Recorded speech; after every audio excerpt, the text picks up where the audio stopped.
لە کۆنگرسا ئەمریکیژی جivîna guhdarîkirinê hatırêxistin ji bo pêdaçûnê bi ser rewşa azadiya olan lê cîhanê ji mareka endamên kongresê li civînê amade bûn û hevbîr bûn ku kêmaniyên olî rastî zehmetiyan dibin ji encamê tundûtîjiya komelên radîkal li cîhanê di vê demî de.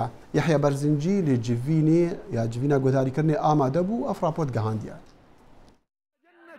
پێشێلکاری چەکدارەکانی داعش دەرهەق بە کەمایەتیە ئاینیەکان لە خۆڵاتی ناوەڕاست سەرتۆپکی کۆبوونەوەکە بوو باسکردن لە مەترسیەکانی نەبوونی ئازادی ئاینی نەک لە عێراق و سووریا بەڵکو ئەو وڵاتانەی تریش کە ئەو ئازادیە سەرکوت دەکەن. دەیڤید سافرستین باڵێزی ئەمریکا لە جیهان بۆ ئازادی ئاینی سەرتۆپکی باسەکەی لەسەر پێشێلکاری ئاینیەکان بوو لە عێراق و بە گێڕانەوەی چیرۆکی کچە ئێزیدیەک دەستی پێکرد. وەک باڵیۆزی ئەمریکا بۆ ئازادی ئاینی گوێبیستی چیرۆکی ئەو خانمە یەزیدیە 18 ساڵانەیە بووم لە ڕێگای هەندێک لە کەسوکار و خەڵکی گوندەکانیانەوە کە لە مووسڵ لەلایەن چەکدارەکانی داعشەوە ڕفێنراوە و دەستدرێژی سێکسی کراوەتە سەری. پاشان بردویانە بۆ گوندی کۆجۆ لە نزیک چای شەنگال لەو شوێنەی کە چەکدارەکانی داعش پیاوان و ژنان و مناڵانی تەمەن 12 ساڵیان جیا کردوتەوە و ئەو بێچارە تەماشای کردووە کە بە دیار چاڵێکەوە دانراون و دواتر گولەباران کراون. پاش ماوەیەک دەنگی نەما و ناشزانرێت چارەنووسی ئەو خانمە بێدەرەتانە چی بەسەر هاتووە. لە لای خۆشەوە پرۆفیسۆر ڕۆبەرت جۆرج سەرۆکی ئەنجومەنی سەربەخۆی ئازادی ئاینی نێودەوڵەتی لە باسەکەیدا سەرڕای پێشێلکاری وڵاتانی تر سەبارەت بە ململانی ئاینیەکان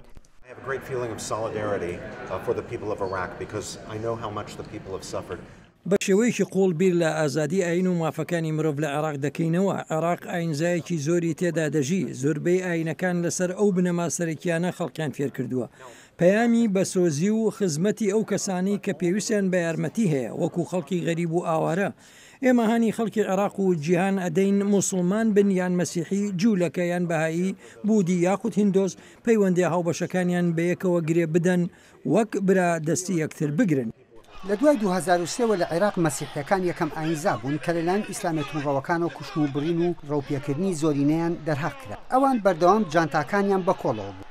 لە کۆبوونەوەکە باسی ئەو وڵاتانەی جیهان کرا کە ئازادی ئاینتیاندا سەرکوت دەکرێت و داوای هەڵوێستە وەرگرتنیان دەکرد. ئەندامی کۆنگرێس لەسەر لیستی کۆمەرەکان دانا ڕۆڕاباکەر باسی لەوە کرد کە ئامانجی ئاسانی ڕادیکاڵە ئیسلامیەکان جینۆسایدی مەسیحیەکان. Radical Islam, both Shiite and Sunni, have targeted the Christian community in the Middle East. ڕادیکاڵە موسڵمانەکانی هەردوو لە شیعە و سونە مەسیحیەکانیان لە خۆڵاتی ناوەڕاست کردوتە ئامانج و قڕیان دەکەن. پلانیان داناوە بۆ جینۆسایدکردنیان لەلایەکی دیتریشەوە ڕاستە شیعە و سونە لە یەکترنیان داوە کە ئەوەش هەڵەیە. ئێستا دەبێت دان بەوەدا بنێن پێویستە ئەمریکا دەست وەربدات ئەرکی سەرەکیش ئەوە بێت ئەو جینۆسایدی دژی مەسیحیەکان دەکرێت لە خۆڵاتی ناوەڕاست بوەستێت. دەبێت بەوەش بزانین کە خەڵکی کورد ناوچەی ئارامیان بۆ مەسیحیەکان مسۆگەر کردووە. ئازادی ئاین بەمایی دروستکردنی ئاشتی کۆمەڵایەتی و بژانەوەی ئابووری و چەسپاندنی دیموکراسی ناو دەبرا بۆ ئەو وڵاتانەی پیادەیان کردووە. ئەوانەی پشتیان تێ کردووە هەژاری شەڕی ناوخۆ و دواکەوتوی چارەنووسیانە. سەبارەت بەو ناوچانەش کە ئاینزای جیاواز تیایدا هەڵدەکەن لایەن وابوو دەبێت گرنگی بەو هەوڵانە بدرێت. من دەمەوێت حکومڕانی هەرێمی کوردستان ببێتە نمونەیەک بۆ تەواوی جیهان کەوا خەڵکانی بیرروباوەڕی ئاینی جیاواز پێکەوە بژین نەک هەر بە ئاشتیانە بەڵکو بە شێوەیەکی دۆستانە. ئەندامەکەی کۆنگرێسیش دانا ڕۆڕاباکرد لەسەر ئەو ناوچانەی باوەڕیان بە پێکەوەژیانی ئاینە جیاوازەکان هەیە پێویستە ئەمریکا پشتگیریان بکە. British government is a courageous force, positive force in that part of the world. پێویستە دان بەوەدا بنێن کە حکوومەتی کوردی هێزێکی پۆزیتیڤ لە ناوچەکەدا.